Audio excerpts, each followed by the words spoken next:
till we become worthy of union with you, and help us all to hold fast to Baba's Daman till the very end. Avatar Meher Baba ki Baba jai. की जय. జై conference బాబా. Prayer. Krishnaveni అంటే వచ్చారా? జై బాబా. Avatar Meher బాబా కి జై. ప్రీతం మెహర్ బాబా, నీవు ప్రసాదించిన ప్రవచన సారము గ్రహించవలసిన తీరులో గ్రహించి సదవగాహన చేసుకొని వాటిని మా జీవనములలో ఆపాదించుకొని నిజాయితీతోడను నిర్మల ప్రేమతోడను వాటిని ఆచరించులాగున మా అందరినీ ఆశీర్వదించు. అట్టి ఆచరణీయత జీవన శైలిలో జీవించినట్లా మా అందరినీ అనుగ్రహింపుము. అవతార్ మెహర్ బాబా కి జై. జై బాబా. అమ్మా జై బాబా తల్లి నువ్వేనా చెప్పే ప్రేరు? అవును బాబాయ్ నేనే. సరే సరే ఒకసారి ఆవిడ కలిపి అమ్మ ఆవిడకి. నిన్న నాకు ఎవరు కలపడం లేదు లేదని నాకు చెప్తే ఇందాక కృష్ణవేణి ఆంటీ పలికారు, అదే పలకండి, నేను అందుకే పేరు పిలుస్తున్నాను. అదే ఆంటీ ఇందాక ఫస్ట్ పలికారు కదా, అందుకు బాబా జై బాబా, ఆ తర్వాత ఈ పనిముట్టు జై బాబా. జై బాబా నాన్న, జై బాబా జై బాబా. ఈ సహజీవన కార్యక్రమంలో భాగంగా బాబా మనకి కేశవనారాయణ నిగం హమీర్పూర్ వాస్తవ్యులు ఆయన రాసినటువంటి మెహర్ చాలీసా చెప్పుకునే భాగ్యాన్ని ప్రసాదించారు. మనం 21 చరణాలు చెప్పుకున్నాము. ఇప్పుడు 22, 23 చరణాలు మనం చెప్పుకోబోతున్నాం. అయితే ఇంతటి అవకాశాన్ని కలిగించినటువంటి ఆ ప్రభుకి ఏమిచ్చి రుణం తీర్చుకోగలం అంటే, రుణం అనేది ఆయనకి మనకి జన్మల నుంచే ఉంటుంది. అయితే ఆ రుణం అనేది ఈ జన్మలో మనకు తగ్గాలి కొంచెం, అందుకు ప్రయత్నం చేస్తున్నాం. ఈ సహజమైన కార్యక్రమం ఉద్దేశం ఏంటంటే, జన్మల నుంచే భగవంతుడికి రుణపడిపోయాం మనం. ఆ రుణాన్ని తీర్చుకోవడానికి ఇప్పుడు ఆయన మళ్ళీ మానవ రూపంలో అవతరించాడు. అంచేత ఆయన సేవ చేస్తూ, ఆయన విశ్వమానవ కార్యక్రమానికి సహాయపడుతూ, ఒక విధంగా చెప్పాలంటే ఆయన స్మరణ చేస్తూ లోకోద్ధరణకు ఆయనతో పాటు మనం కూడా కొంచెం పాలు పంచుకుంటే తద్వారా మనకి రుణం తీరుతుంది. మోక్షం రాదు, రుణం తీరుతుంది కొంచెం. అంచేత ఆ ప్రీతముడికి మనందరి తరపున, యావత్ ప్రపంచంలో ఉన్న భక్త కోటి తరపున, ఉన్నత చైతన్య స్థాయిలో ఉన్నటువంటి వాళ్ళందరి తరపున 100,000 కోటి పాదాభివందనాల్ని సమర్పించుకుంటూ ఇప్పుడు చాలీసాల్లోకి ప్రయాణించేద్దాం.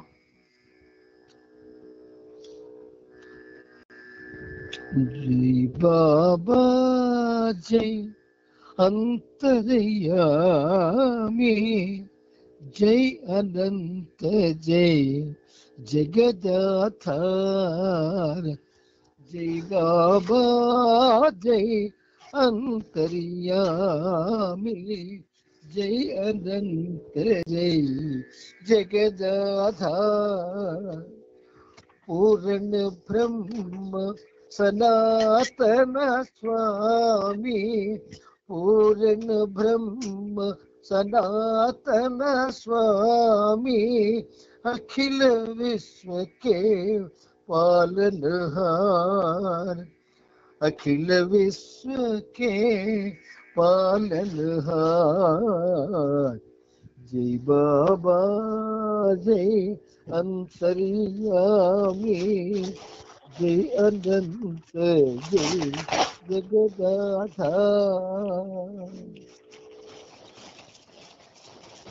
तू सेवा भक्ति दर्शन हित, मैं हूँ नर्तन पावो. तू सेवा भक्ति दर्शन हित, मैं हूँ नर्तन पावो. पाई प्रकाश तुम्हारा प्रभुवर, पाई प्रकाश तुम्हारो प्रभुवर, लीला देख जुड़ावो, लीला देख जुड़ावो. जय बाबा जय अंतर्यामी, जय अनंत जय జగదాధార్. జై బాబా జై అంతర్యామి, జై అనంత జై जगदाधार. तुलसी के मैं पाऊं भक्ति, मेरा की वह मस्ती पावो. तुलसी की मैं पाऊं भक्ति, मेरा की वह मस्ती पावो. झूम झूम कर नाचो सन्मुख, झूम झूम कर नाचो सन्मुख, प्रेम के आंसू बहाओ, प्रेम के आंसू बहाओ. जय बाबा जय अंतर्यामी, जय अनंत जय लीलाधार.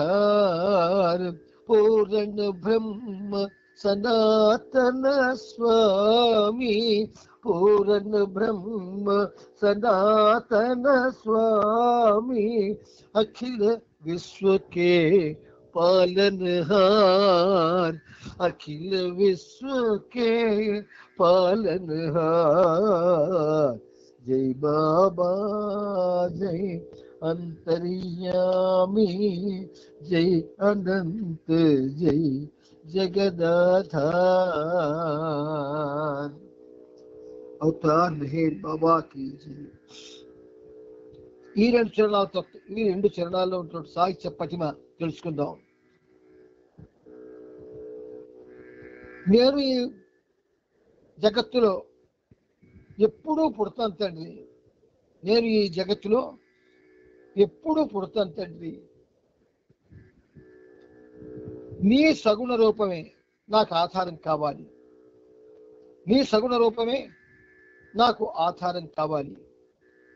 భక్తితో నిండుగా నిన్ను సేవించి, భక్తితో నిండుగా నిన్ను సేవించి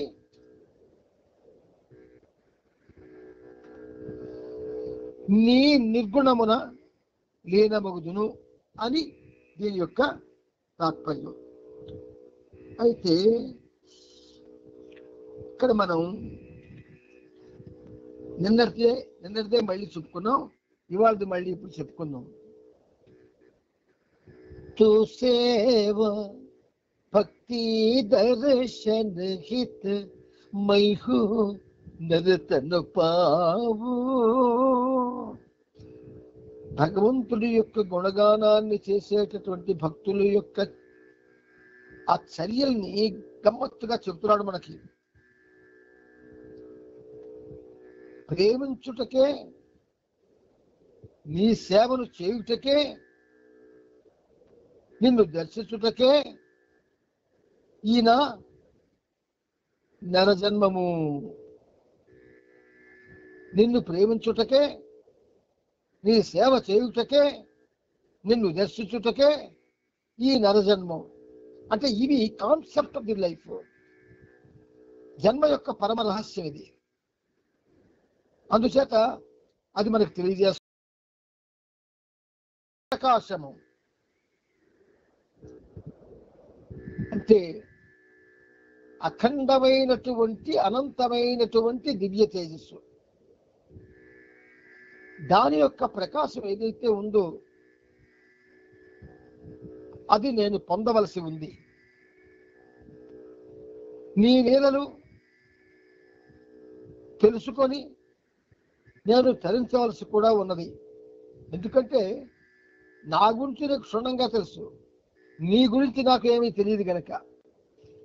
అంటే భగవద్భక్తులు ఎప్పుడు ఇటువంటి ఆలోచనల్లో ఉండడం చక్కటి అవకాశం ఆయనకి. నాకు తెలుసునన్న విద్యార్థికి ఏ గురువు నేర్పడు.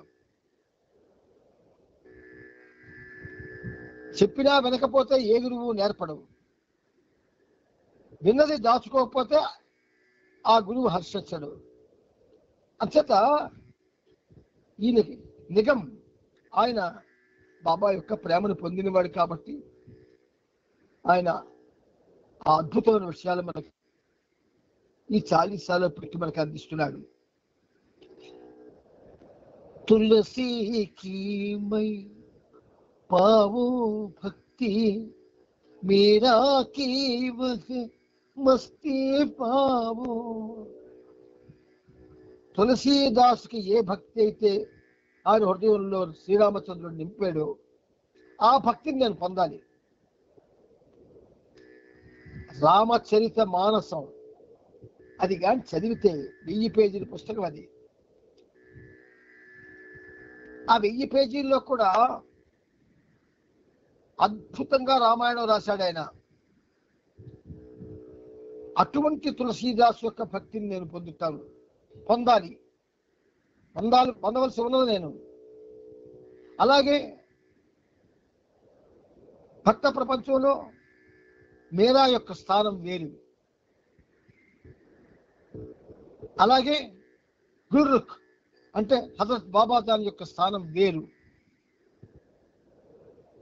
ఇలా స్త్రీలలో అనేక మంది భక్తి తత్వతుల్లో ఓలలాడారు గతంలో. అంచేత మీరా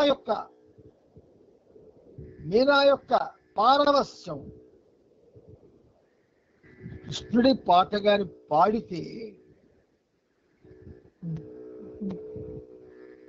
ఆ కృష్ణుడి యొక్క రూపాన్ని చూస్తే పరవశించేటటువంటి ఆడవాళ్లలో మీరా ప్రథమ స్థానంలో ఉంటుంది. అంచేత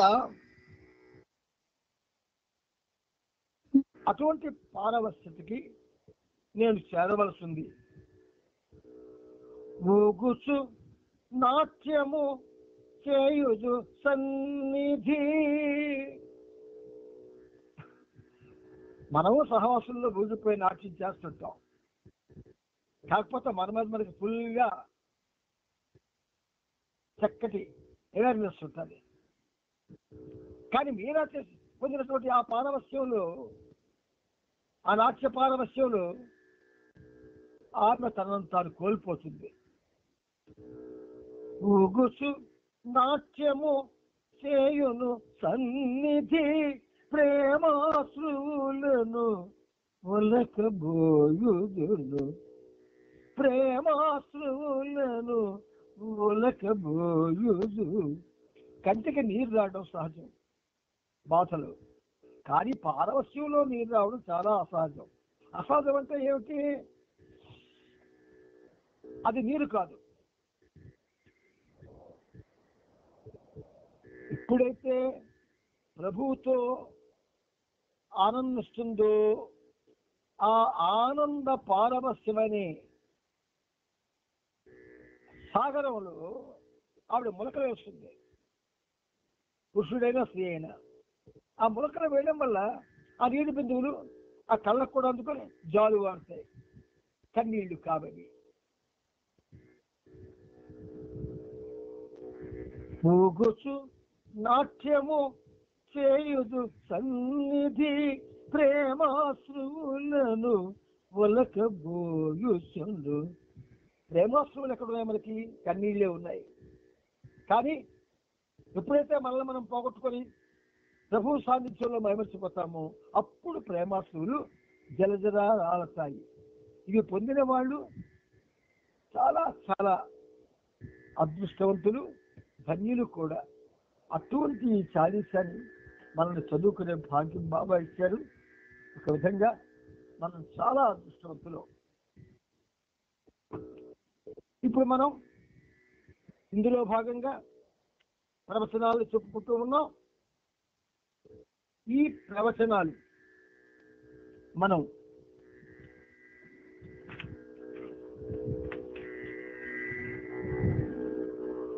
ఎరుకతో అనంత సత్యంతో ఏకత్వం అన్నది చదువుకున్నాం. ఇప్పుడు కొంచెం ముందుకు వెళ్ళడానికి ప్రయత్నం చేద్దాం.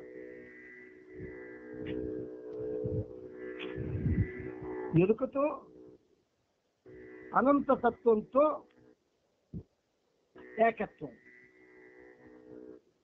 మనకి ఆదివారం వచ్చింది కాబట్టి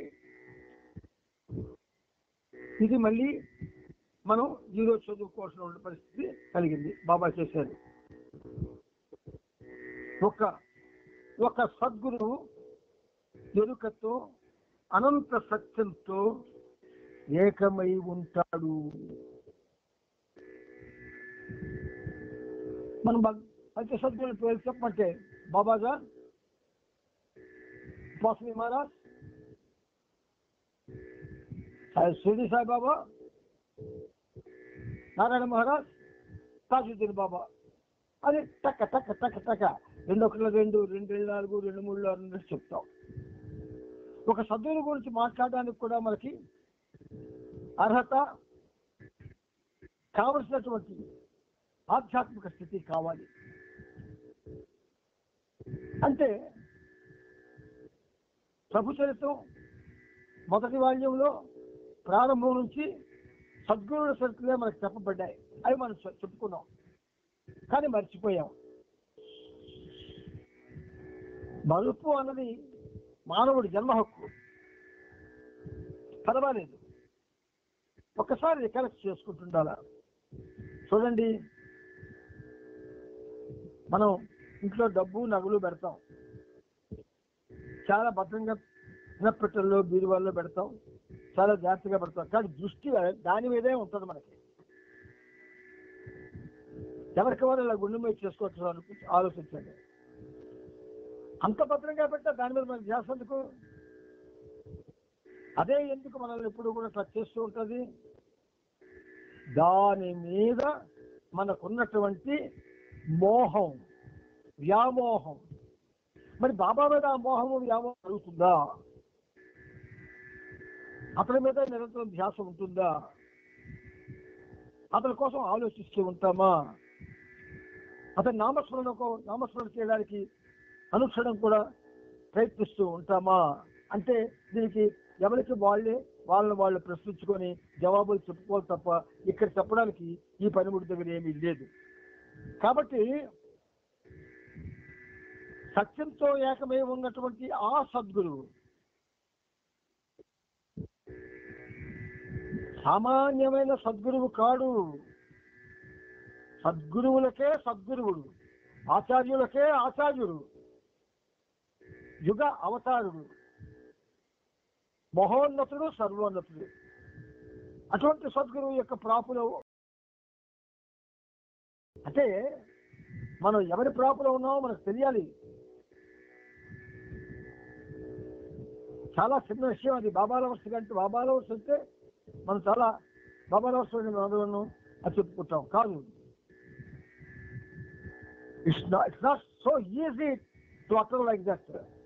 నేను బాబా ప్రేమికుడు అని చెప్పుకోవడానికి అర్హత ఉన్నదా నాకు అని ఎవరికి వారు ప్రశ్నించుకోవాలి. సృష్టిలో వాగ్గేయకారులు వాళ్ళు అర్హత పొందారు. ఆ తరువాత అష్టాదశ పురాణాల్లో ఎంతో మంది భక్తులు అర్హత పొందారు అలా చెప్పుకోవడానికి. కలియుగంలో ఎవ్వరూ పొందలేదు, ఒక్క బాబా సన్నిధి మండలి తప్ప. సన్నిధి మండలిలో వాడు కాకపోయినా దౌలత్ సింగ్.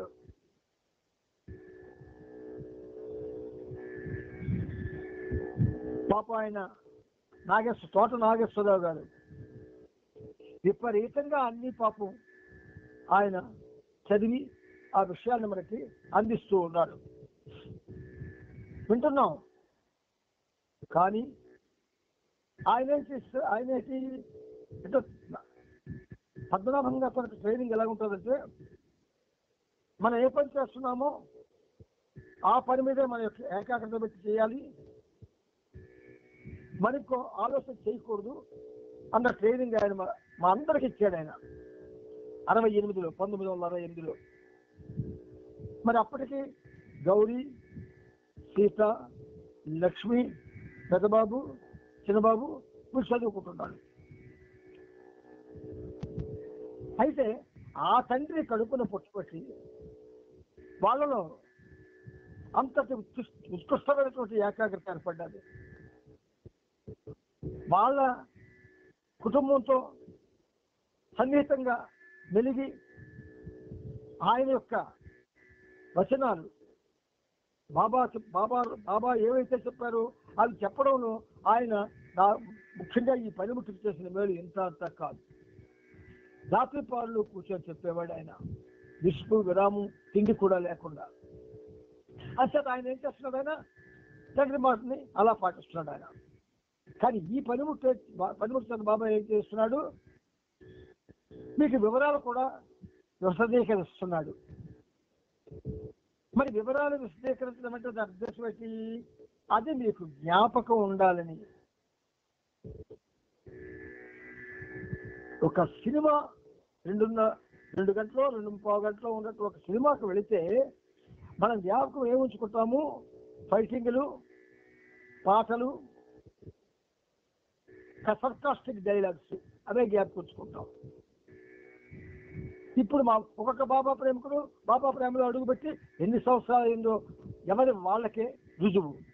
ఇన్ని సంవత్సరాలైనా నువ్వు బాబా యొక్క జీవితానికి సంబంధించి, బాబా యొక్క ప్రేమకు సంబంధించి, బాబా యొక్క లీలకు సంబంధించి, బాబా యొక్క విశ్వమానవ కార్యక్రమాలకు సంబంధించి, బాబా యొక్క వస్తు కార్యక్రమాలకు సంబంధించి ఇలా చెప్పుకుంటూ పోతే ఎన్నో ఉన్నాయి.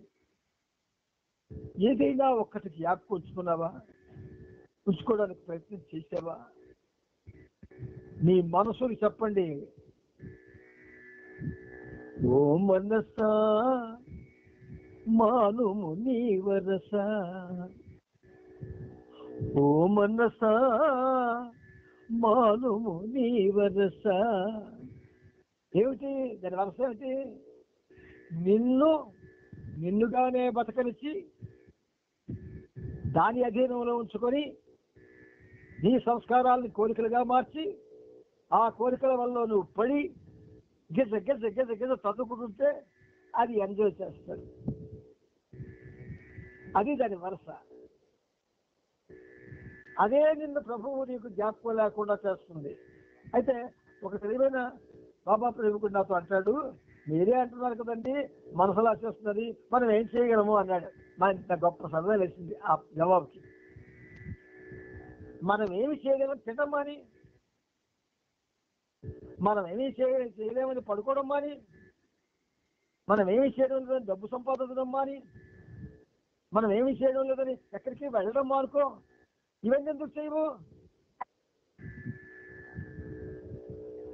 మరి మాట్లాడలేదు ఆ ప్రేమికుడు. అంటే మానవ జీవితం ఒక్కటి గుర్తుంచుకోండి, అంటే 84 లక్షలు జీవనం అయితే 1 స్పాన్ ఆఫ్ లైఫ్. ఈ 1 స్పాన్ ఆఫ్ లైఫ్ ఇదే ఒక విధంగా నీకు ఒక ఆపర్చునిటీ నీకు ప్రభు ఇచ్చి 1 స్పాన్ ఆఫ్ లైఫ్ ఇది ఆపర్చునిటీ. ఆ ఆపర్చునిటీ వెయిట్ పాడు చేసుకుంటున్నావు. నీకు లక్షకి 70 ఏళ్ళని 80 ఏళ్ళని 60 ఏళ్ళని ఉన్నాయి, కానీ ఇవన్నీ నథింగ్. ఆధ్యాత్మిక జగత్తులో దేవకాలమానం ప్రకారం మన లైఫ్ ఒక చిటిక వేసిన కాలం. అందుకని భగవన్ నామ సంకీర్తన, భగవంతుని యొక్క అమృతతుల్యమైనటువంటి ఆ చరిత్ర, భగవంతుని యొక్క ఆయన యొక్క విశ్వ కార్యక్రమం, భగవంతుని యొక్క ప్రాపు, ఆయన సేవ, ఆయన కీర్తన, ఇవన్నీ కూడా ఈ 1 స్పాన్ ఆఫ్ లైఫ్ లో మనం అనుభవించవలసినటువంటివి.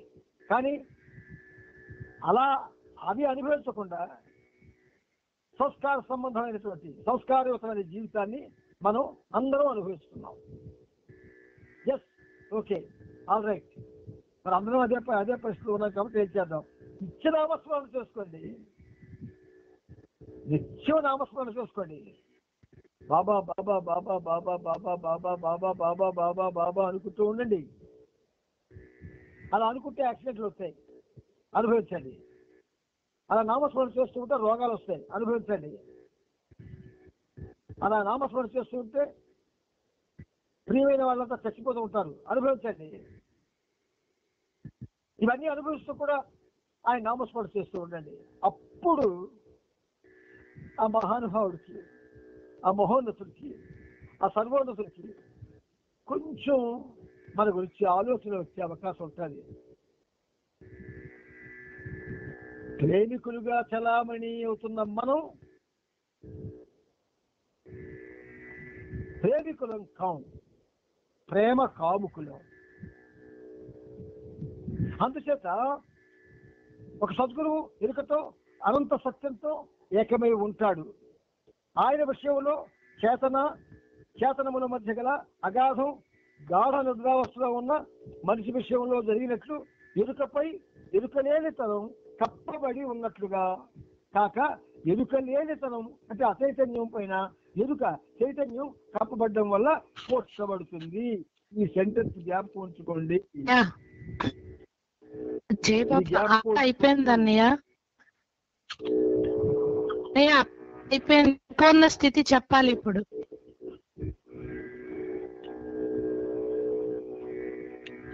ఆయన అన్నయ్య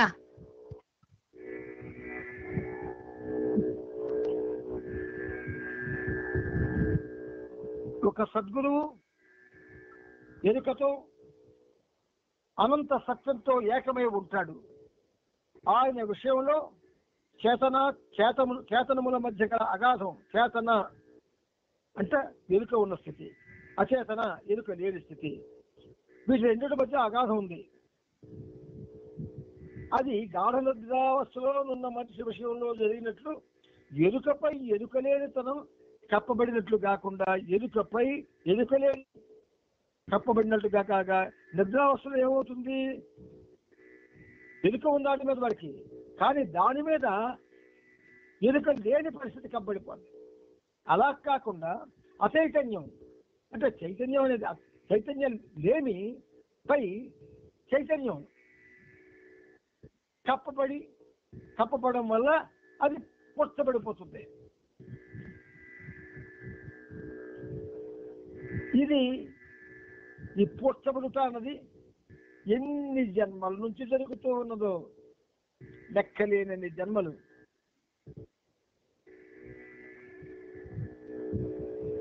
జనన మరణాల అన్వేషణలో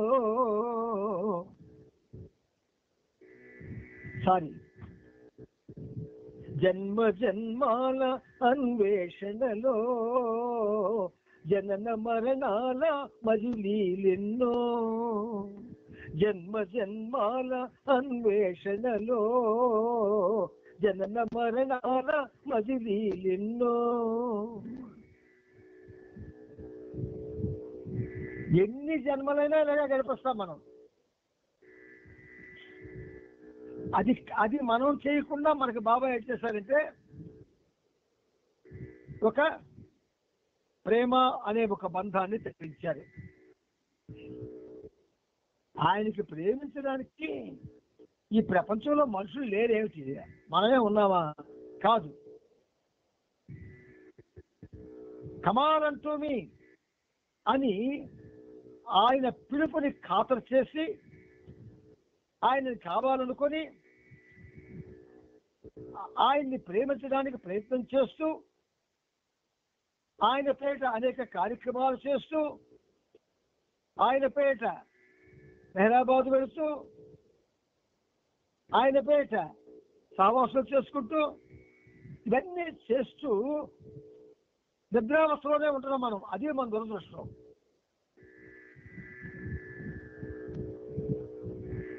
అది ఎటువంటి నిద్ర?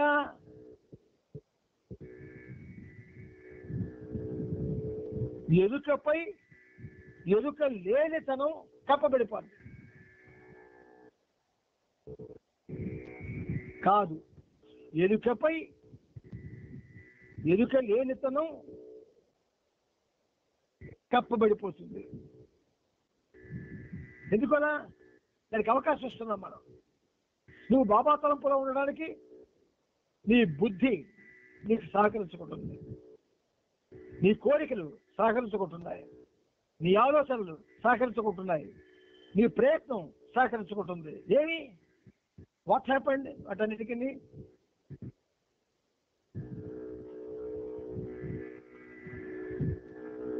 అందుకే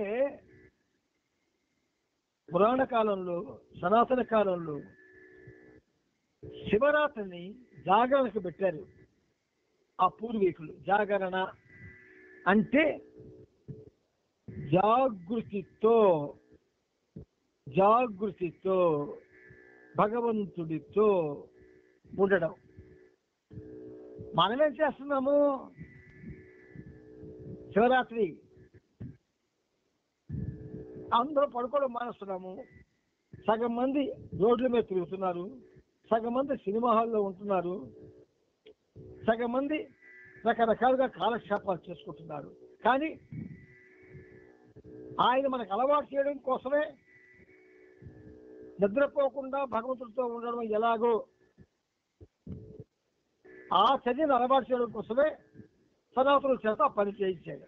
మనం దాన్ని చక్కగా మన ఆనందం కోసం ఉపయోగించుకుంటున్నాం. అసలు సనాతనులు చెప్పేవన్నీ కూడా మనం తారుమారు చేసి మనకు అనువుగా, మనకు అనుకూలంగా, మనకు నచ్చినట్టుగా వాడుకుంటూ ఉన్నాం. అందువల్ల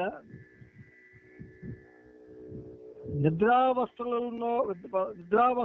ఉన్న మనిషి విషయంలో జరిగినట్లు ఎరుకపై ఎరుకలేనితనం కప్పబడినట్లు కాక, అచైతన్యం పైన చైతన్యం కప్పబడడం వల్ల పోస్టబడిపోతుంది.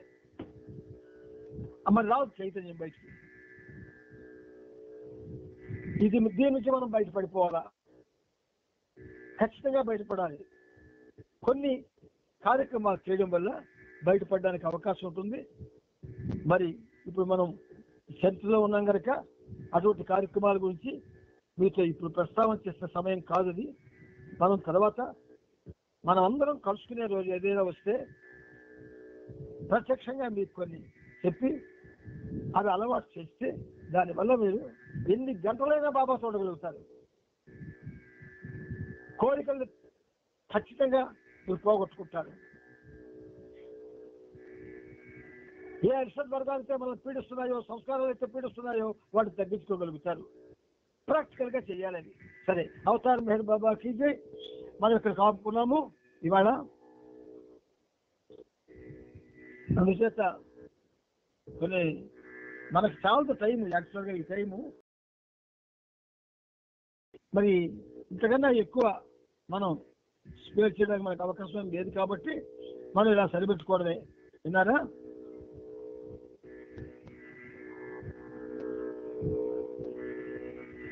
ఇక్కడ కాపాము, వ్యక్తిలోనే సంభవిస్తాయి అని పుష్టపడుతున్న వరకు చెప్పుకున్నాం మనం.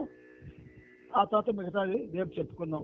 అవతార్ మెహర్ బాబా కీ జై, అవతార్ మెహర్ బాబా కీ జై, అవతార్ మెహర్ బాబా కీ జై. ఇప్పుడు మనం ప్రభు యొక్క దివ్య చరిత్ర, అనన్య సామాన్యమైన చరిత్ర, అపూర్వమైన చరిత్ర, అపురూపమైన చరిత్ర. ఆ లీలామానుష చోరుడు మన మనసుల్ని దోచుకున్నాడు కానీ తెలుసుకోకుండా చేశాడు. ఆయన మనల్ని దోచుకున్నాడు అన్న విషయం మనకి తెలియకుండా దోచుకున్నాడు ఆయన. అది మనకు తెలియటం లేదు, తెలిస్తే లేకుండా. సరే, మనం ప్రభు చరిత్రం 7వ భాగం 2813వ పేజీలో ఆపుకున్నాం.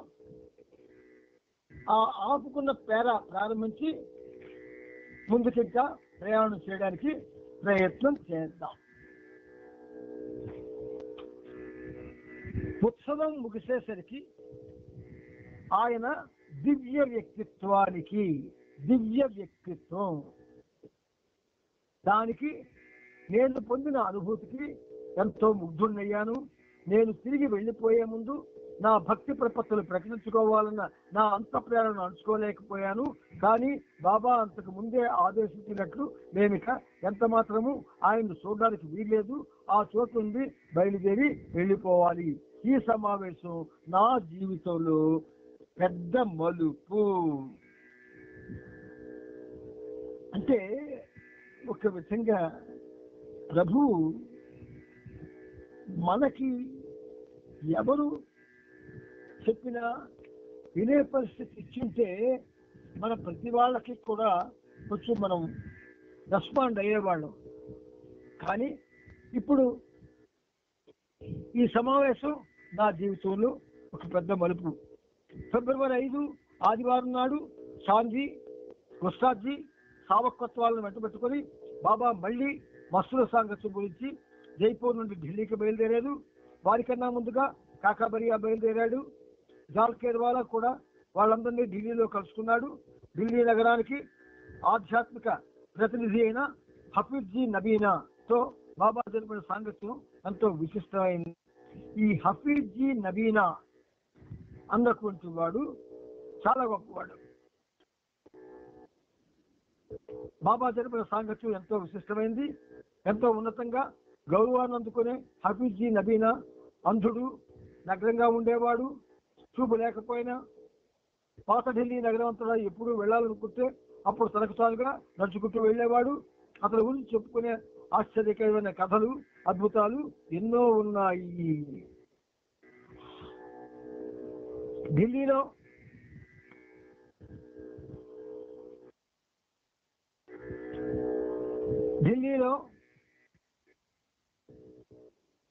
హఫీజ్జీ నబీనాతో సాంగత్యం చేశాక బాబా ఛాంజీని జైపూర్ తిరిగి పంపించేశారు.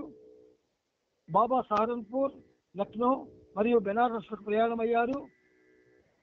ఈ నగరాల్లో కూడా మస్తు సాంగత్యం చేశాక బాబా కలకత్తాకు బయలుదేరారు. కలకత్తాకు వెళుతూ దారిలో మస్తులను కలిశారు. కలకత్తా నుండి బాబా దక్షిణ దిశగా ప్రయాణం చేసి ఫిబ్రవరి 11న పూరీ జగన్నాథ్ చేరుకున్నారు. ఇక్కడ అండర్లైన్ చేసుకోండి, ఫిబ్రవరి 11న పూరీ జగన్నాథ్ చేరుకున్నారు. 28, 13వ పేజీలో ఉంది ఇది. అక్కడ బైజుల్ బాబా కోసం నిరీక్షిస్తూ ఉన్నాడు. పూరీలో మస్తు సాంగత్యం జరిపాక బైజుల్ ఒక్కడనే వెంట పెట్టుకొని బాబా అక్కడి నుంచి వాల్తేర్, మెడ్రాసు వెళ్ళారు. గుస్తాజీని, సావక్ని వెనక్కి జైపూర్ పంపించేశాడు. 10 నెలలుగా బాబాని చూడకుండా ఉన్న ఆదిని మద్రాసు వచ్చి కలవమని ఆదేశించారు. ఫిబ్రవరి 13వ తేదీన తన కొత్త కారులో వాక్సావ్, దాని పేరు కొత్త కారు వాక్సావ్, జాల్కేరావాల్తో పాటు ఆది సీనియర్ బాబాను మద్రాసులో కలిశాడు. అదే రోజు మధ్యాహ్నం 1 గంటకు ఆది సీనియర్ కారులో వారంతా రామ్నాడ్కి బయలుదేరారు. రామ్నాడ్లో బాబా మరొకసారి పళ్ళు కొల్ల బాబాను కలవాల్సి ఉంది. ఎక్కువ దూరం కారు నడిపేందుకు అవసరమైన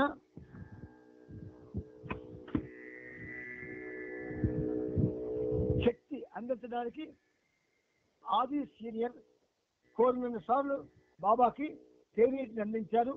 ఈ సంఘటనకు సంబంధించిన జ్ఞాపకాలను ఆది సీనియర్ ఇలా వివరించారట. అంటే ఆది కేరాని కప్పుల కొలది తేనీరు నిస్సందేహంగా నా నాడీ మండలానికి ఉత్తేజాన్ని ఇచ్చిన కారులో అత్యంత శక్తివంతమైన బాబా సాన్నిధ్యం వల్ల పొందే ఉత్సాహం కంటే అది అధికమేమీ కాదు. అది అంటున్నారు చూడండి. కప్పుల కొలది తేనీరు నిస్సందేహంగా నా నాడీ మండలానికి ఉత్తేజాన్ని ఇచ్చిన కారులో అత్యంత శక్తివంతమైన బాబా సాన్నిధ్యం వల్ల పొందే ఉత్సాహం కంటే అది అధికమేమీ కాదు. సహవాసంతా చేస్తాం, ఆనందిస్తాం, ఆఖరిని పొగడ్తలు ప్రారంభిస్తాం. మనుషులకి ఈయనంత వాడు, ఆయన ఇంత చేశాడు, ఈయనంత చేశాడు, మేమింత చేశాము, ఇంత ఖర్చు పెట్టాము, ఇంత గొప్పగా చేసుకున్నాము అని పొగడ్తలు ఆయన ముందు నిలబడి ఆయన్ని కప్పివేసి మాట్లాడుకుంటాం. ఆ చర్య ఎంతవరకు సమంజసం ఎవరికి ఇప్పటికి కూడా అర్థం కావడం లేదు. ఆయన కప్పడం ఏంటి స్టేజ్ మీద? పక్కకి నిలబడారు, చెప్పుకోలేదా? బాబాని కప్పి చెప్పుకోవాలా? అంటే ఆయన నుంచి మనకు శక్తి విడుదలవుతుంటుంది. ఏ శక్తి? ప్రేమ శక్తి. నువ్వు కప్పిస్తే ఏమవుతావు? దానికి గురి కావు, దాన్ని అనుభవించలేవు, దాన్ని పొందలేవు. భగవంతుడి నుంచి మనకేమిటి వస్తుంది? దివ్య శక్తి కిరణాలు వస్తాయి, అవి మనమే కప్పిస్తుంటే. అందుకని ఆది ఎంత జాగ్రత్తగా అన్నాడు చూడండి. కారులో అత్యంత శక్తివంతమైన బాబా సాన్నిధ్యం వల్ల పొందే ఉత్సాహం కంటే కప్పుల కొలది తేనీరు నిస్సందేహంగా అది ఉత్తేజాన్ని ఇచ్చినా దీనికన్నా అధికం కాదంటాడు. ప్రాక్టికల్ గా చెప్తారు వాళ్ళు ఏదైతే చేస్తారో చెప్తారు వాళ్ళు. ఆ చేసేందుకు చెప్పినప్పుడు మనం గ్రహించాలి. అందుచేత 1940 ఏప్రిల్ నెలలో బాబా బెంగళూరు వదిలి వెళ్ళినప్పటి నుంచి చాలా కాలం ఎంతో డస్సిపోయి నిశ్చితంగా గడిపాను. అలాంటి సమయాన్ని ఇదివరకైనాడు అనుభవించలేదు నేను. ఇప్పుడు బాబా చిరునవ్వు నుండి వెలువడే కాంతుల్లోనూ ఆయన హావభావాల వెలుగుల్లోనూ, చిరునవ్వు నుండి వెలిగే కాంతులు హావభావాల్లో వెలుగులు, చిరునవ్వుల్లో నుండి కాంతులు హావభావాల్లో నుండి వెలుగులు. కొంచెం తగ్గిద్దాం. చిరునవ్వు కాంతులు హావభావాల వెలుగులు, చిరునవ్వు కాంతులు హావభావాల వెలుగులు, చిరునవ్వు కాంతులు హావభావాల వెలుగులు. ఇది క్యాప్షన్ కాబట్టి ఒక పాట రాయొచ్చు. ఇది క్యాప్షన్ కాబట్టి హెడ్డింగ్ గా పెట్టుకొని చిరునవ్వుల కాంతులు హావభావాల వెలుగులు. బ్రహ్మాండమైన పాట రాయొచ్చు. ప్రయత్నం చేయండి. మీకు ఎందుకంటే బాబా అందిస్తున్నాడు. అయినా మన మీద ప్రేమతో ఆ సహజ జ్ఞానం అనేటటువంటి ఒక ఛానల్ ఉంది కదా, చిరునవ్వు కాంతులు హావభావాల వెలుగులు. సహజ జ్ఞానం పనిచేస్తే పాట వచ్చేస్తుంది. ప్రయత్నం చేయండి. అంటే మీరు ఏం చేయాలా? ఒక చిన్న క్లూ ఇస్తాను మీకు. చిరునవ్వు కాంతులు. అసలు చిరునవ్వులో కాంతులు ఉంటాయా? ఒకవేళ ఉంటే ఎలా ఉంటాయి? మనకి గమ్మత్తుగా ఈ టూత్ పేస్ట్ అడ్వర్టైజ్మెంట్ చేసినప్పుడు వాళ్ళు ఒక గమ్మత్తుగా చూపిస్తారు. వాడు టూత్ పేస్ట్ ఆ పేస్ట్ ఇలాగా తోముకున్న తర్వాత అద్దం దగ్గరికి వెళ్ళి ఇలా ఇప్పితే నోరుని ఆ పళ్ళులోంచి నక్షత్రాలు ఎలా బయటకు వచ్చి చూపిస్తాడు. అందరూ చూసే ఉంటారు ఈ యాడ్. అలాంటివి కావు. అలాంటి కాంతులు కావు, పేస్ట్ కాంతులు కావు, చిరునవ్వు కాంతులు. అంటే మన చిరునవ్వు కాంతులు లాంటివి కావు. మరి ఏ చిరునవ్వులు?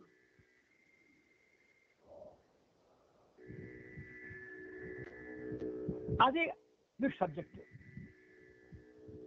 వెలుగుల్లోంచి హావభావాల్లోంచి వెలుగులు. అసలు హావభావాల్లో వెలుగులు ఉన్నాయా? ఒక చిన్న ఉదాహరణ చెప్తాను మీకు.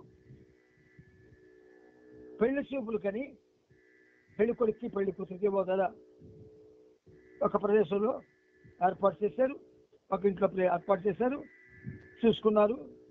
ఆ పెళ్లి కూతురు పెళ్లి కొడుకు కంటే చాలా అందంగా ఉంది. ఆ పెళ్లి కూతురు నవ్వుతుంటే అక్కడ ఉన్న వాళ్ళందరికీ చూడాలి అనిపిస్తుంది.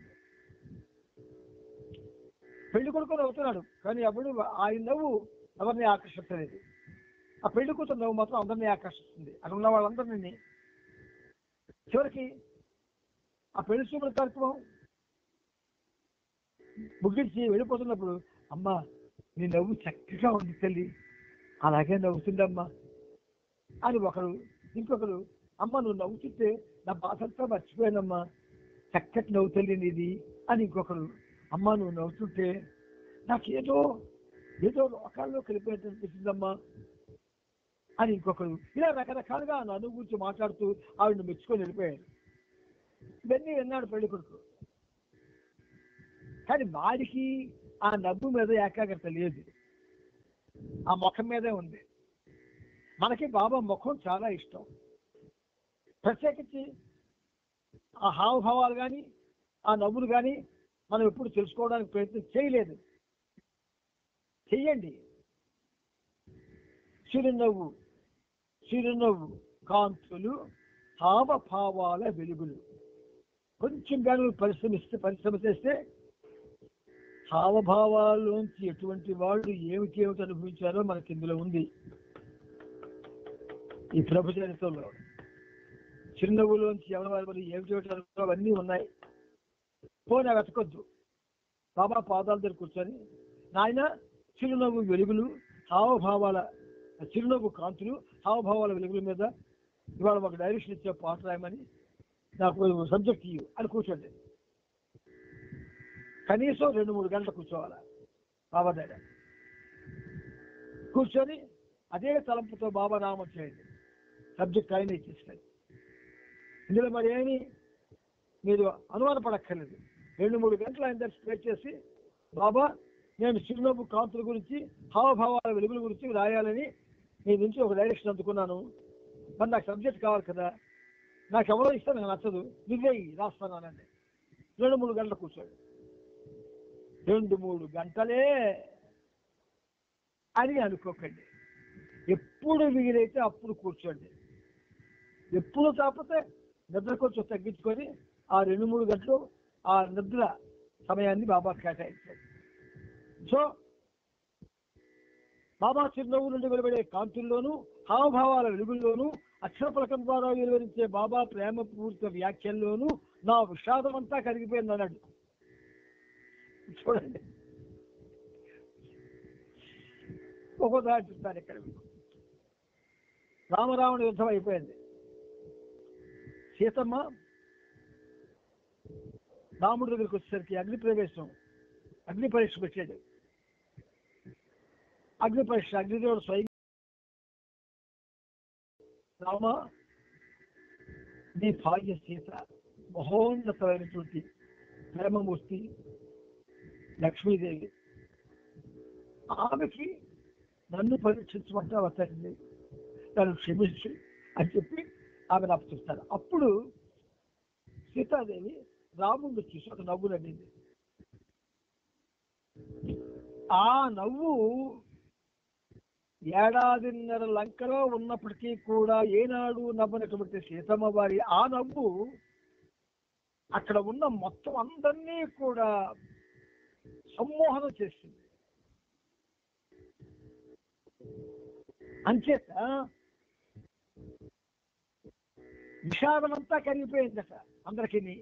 ఏంటి, అంతకు ముందే కదా రామరావణ యుద్ధమైంది. అటు వానర భల్లూకాలు, రాక్షులు, లక్షల సంఖ్యలు చనిపోయారు. రావణాసుడు కొడుకులు, మేఘనాథుడు, రావణుడు, వీళ్ళంతా చచ్చిపోయారు చాలా దారుణంగా. అదంతా విషాదమే కదా. మరి ఆ విషాదం అంతా కరిగిపోయింది అంటున్నారు. అటువంటిదే మన తాలూకా జీవన పరిస్థితి కూడా. మన జీవనంలో అన్ని విషాదాలే, షాదీలు తక్కువే, విషాదాలు ఎక్కువ. కాబట్టి రామ్నాథ్లో ఉన్న పల్లుకొల్ల బాబా ఇండియాలో అత్యంత ప్రధానమైన వస్తువులో అతను రాజు వంటి వాడు. అతనితో మళ్ళీ సాంగత్యం చేయడం అన్నది నా వస్తు సాంగత్యంలో ఎంతో విశిష్టమైన దశకు ప్రతీక. ఈ పల్లుకొల్ల బాబా చేసిన సావాస్ అది ఒక సబ్జెక్టు. నాడు ఈ ప్రముఖ కార్య నిర్వహణలోనున్న కారులో తీసుకెళ్తూ నీవు నాతో ఉండమన్నది నీ అదృష్టం అని బాబాతో అతను అన్నాడు. ఆ పల్లుకొల్లు బాబా అసలు ప్రతి వాక్యం కూడా మన ఒంటిని జలధరింపజేస్తుంది, మన కంటిలోకి నీరు ప్రవహింపజేస్తుంది, మన ఒంటిలోని ఆధ్యాత్మిక ఉష్ణాన్ని రగిలిస్తూ ఉంటుంది.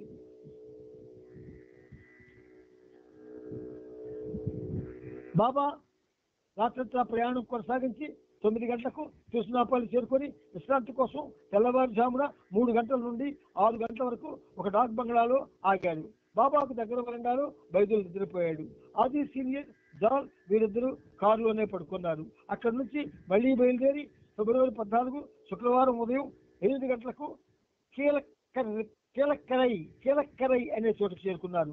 దక్షిణాది చివర ఉన్న రామనాథ్కి 10 మైళ్ళ దూరంలో కిలక్కరై ఉంది. అక్కడే పల్లుకొల్ల బాబా ఉంటాడు. ఆ వృద్ధమస్సుతో తన సాంగత్యం పూర్తయ్యేంత వరకు పురుషమండలిని ఉపవాసం ఉండమని బాబా ఆదేశించారు. ఆ వృద్ధమస్సుతో బాబా యొక్క సాంగత్యం పూర్తయ్యే వరకు. సన్నిధి మండలి ఎందుకండి ఉపవాసం ఉండమన్నాడు ఆయన? ఆలోచించండి. మీకు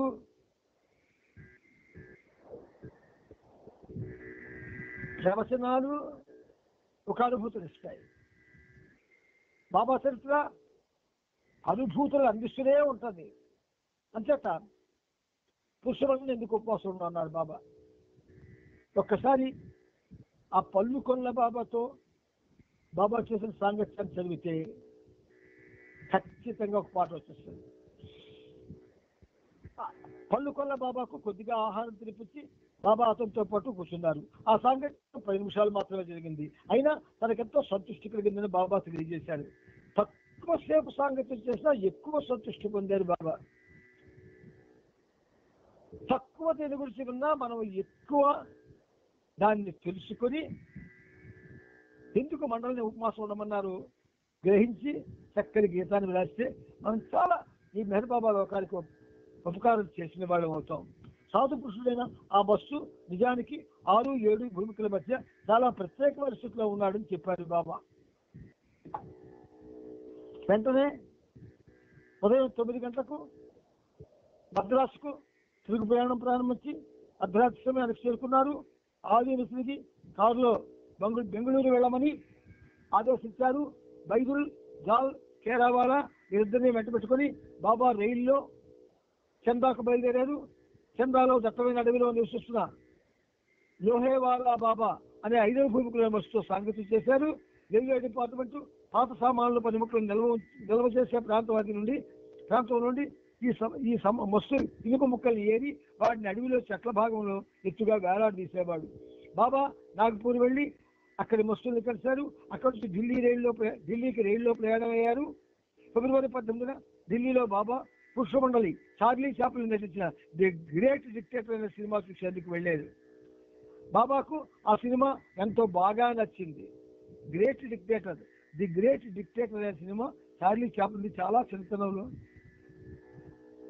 చూడడం జరిగింది. మర్చిపోయింది యాక్చువల్గా, కానీ చాలా బాగుంటుంది. అది ఎంతో బాగా నచ్చింది. 7 సార్లైనా నేను చూడడానికి ఇష్టపడే ఒకే ఒక్క సినిమా ఇది. 7 సార్లు అయినా సరే చూడడానికి బాబా ఇష్టపడుతున్నారు ఆ సినిమాని అని వ్యాఖ్యానించారు. హైదరాబాద్ లో ఉన్న మండలికి ఉత్తరం రాయించి ప్రతి వ్యక్తి ఆ సినిమాను చూడమని, అంతేకాక ఆ సినిమాను ఎన్నిసార్లు చూడాలనుకుంటే అన్నిసార్లు చూడొచ్చుదని తెలియజేశారు. గతంలో ఇచ్చిన ఆదేశాల ప్రకారం సినిమా చూడడానికి నిషేధింపబడిన వారు కూడా ఈ ఒక్క సినిమాను మాత్రం వారి ప్రాంతాల్లో ప్రదర్శించబడినప్పుడు చూడొచ్చని కూడా ఆ ఉత్తరంలో తెలియజేశారు. బాబా పోల్లోకి రాకముందు చిన్నప్పుడు చూశాను ఆ సినిమా, కానీ పోల్లోకి వచ్చిన తర్వాత ఈ సినిమా చూసే అవకాశం నాకు బాబా ఇవ్వలేదు. ఏం కారణం నాకే తెలియదు. అయితే ఈ విధంగా 2 వారాల్లో దేశంలోని ఉత్తర, దక్షిణ, తూర్పు ప్రాంతాల్లో సుమారు 5,000 మైళ్ళ దూరం ముగించుకొని బాబా తిరిగి జైపూర్ చేరుకున్నారు. ఈ మస్తు పర్యటనలన్నీ కూడా అద్భుతమైన గీతాలు రాయొచ్చు. అంటే సబ్జెక్టివ్ సాంగ్స్ అంటారు, not objective songs. Subjective songs ఏం చేస్తాయంటే ఎదుటివాడికి చక్కని వికాసాన్ని ఇస్తాయి.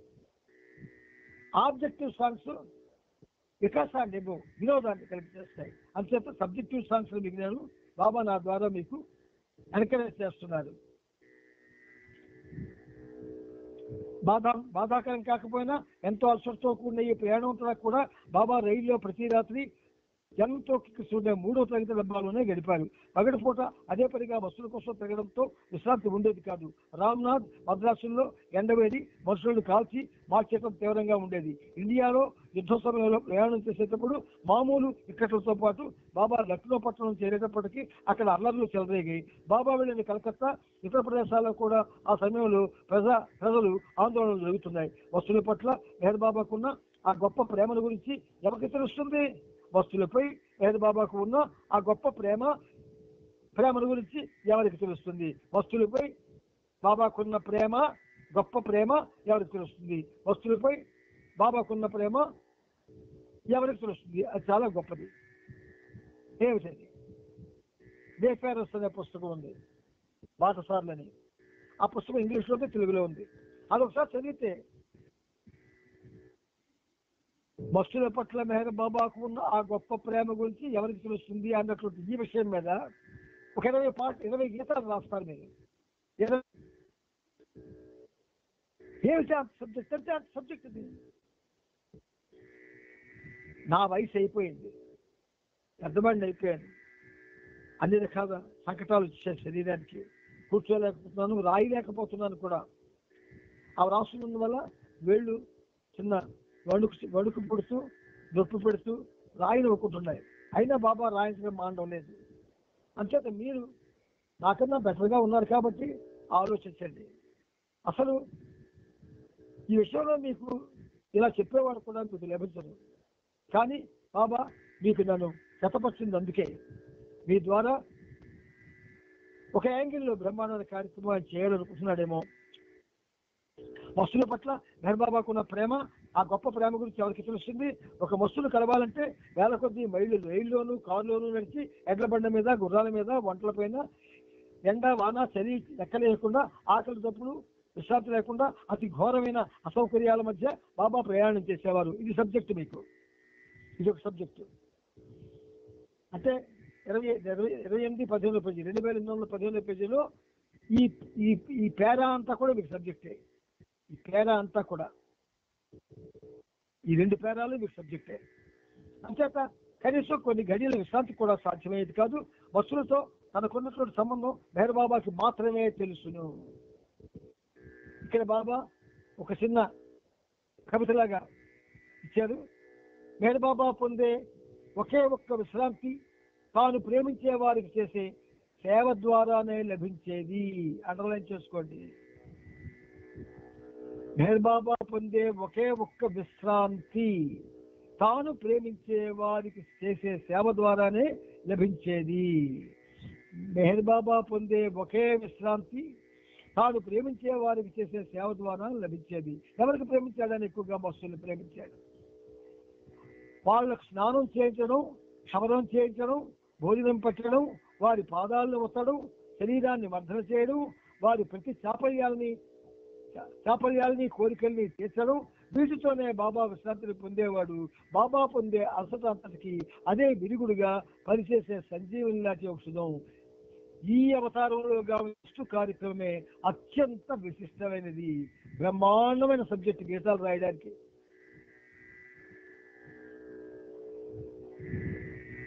మీకు ఇటువంటి సూచనలు మన ఈ సహజీవనంలో ఎన్నో బాబా ఇచ్చారు. కాలాన్ని త్యాగం చేయలేక మీరు చేయలేకపోతున్నారు. త్యాగాన్ని కాలం చేయడం అంటే సుఖాన్ని త్యాగం చేయడం. కాలాన్ని త్యాగం చేయడం అంటే సుఖాన్ని త్యాగం చేయడం. కాలం సుఖం త్యాగం చేయడం దేనికి? అతి ఉన్నత విశ్వమానవ కార్యక్రమంలో ఉన్నటువంటి విశేషాలని గీతాల రూపంలో ప్రపంచానికి అందివ్వాలి. అందుచేత సహవాసం చేయడం సులువు, బయటకొచ్చిన పాటలు పాడేయడం సులువు, కూర్చొని వినడం సులువు, తినడం సులువు. కానీ ఇది కష్టం. కాబట్టి కష్టమైనవి కొంచెం బాబా ఇస్తున్నాడని మీరు ఆలోచించకండి. కష్టాన్ని ఇష్టపడి ఆయనతో జీవించి ఆయన చరిత్రలో ఉన్నటువంటి మీకు అందిస్తుంటాడు బాబా ఇలాగా అనేకమైన ఘట్టాలు. మీరు వాటిని స్వీకరించి అందరూ ప్రయత్నం చేయండి. ఎవరో ఒక్కరు కాదు, అందరూ ప్రయత్నం చేయండి. మీకు తెలియదేమో, తెలుసును. విలేజెస్లో గ్రామాల్లో గేదెల్ని కాపుకుంటున్నవాడు ఒక కర్ర పట్టుకొని బయలుదేరతాడు. వాడు ఆ గేదె మీద ఎక్కి కూర్చుంటాడు. ఆ గేది అంటుంటుంది. ఈడు ఆ నాదం వింటూ ఆడు అంటాడు.